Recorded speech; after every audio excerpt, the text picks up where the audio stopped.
Copa അമേരിക്കയിൽ Argentina കിരീടം നിലനിർത്തിയതിന് പിന്നാലെ ടീം ക്യാപ്റ്റനും ഇതിഹാസ താരവുമായ ലയണൽ മെസ്സിക്ക് സ്വീകരണം ഒരുക്കി ഇന്റർ മയാമി.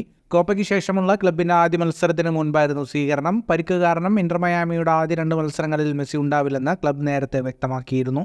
പരിക്ക് വകവയ്ക്കാതെ സുരക്ഷാ ബൂട്ട് ധരിച്ചാണ് മെസ്സി ഇന്നലെ സ്റ്റേഡിയത്തിലെത്തിയത്. വൻ കരഘോഷത്തോടെയായിരുന്നു ഇന്റർ മയാമി ആരാധകർ പ്രിയ താരത്തെ വരവേറ്റത്.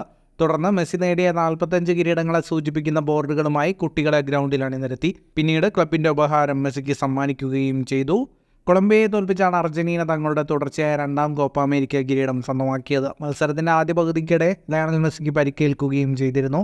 2ാം പകുതിയിലും മെസ്സി കളിക്കാനിറങ്ങിയെങ്കിലും പരിക്ക് ഗുരുതരമായതോടെ അർജന്റീന കോച്ച് സ്കലോണി അദ്ദേഹത്തെ പിൻവലിക്കുകയായിരുന്നു. ഇന്ന് നടന്ന ലീഗ് മത്സരത്തിൽ ഇന്റർ മയാമി ചിക്കാഗോയെ തോൽപ്പിച്ചു. 1-നെതിരെ 2 ഗോളുകൾക്കാണ് ഇന്റർ മയാമിയുടെ വിജയം. 6ാം മിനിറ്റിൽ മറ്റിയാസ് റൊജാസിലൂടെ ഇന്റർ മയാമിയാണ് ആദ്യം മുന്നിലെത്തിയത്. എന്നാൽ 73ാം മിനിറ്റിൽ ചിക്കാഗോ സമനില പിടിച്ചു.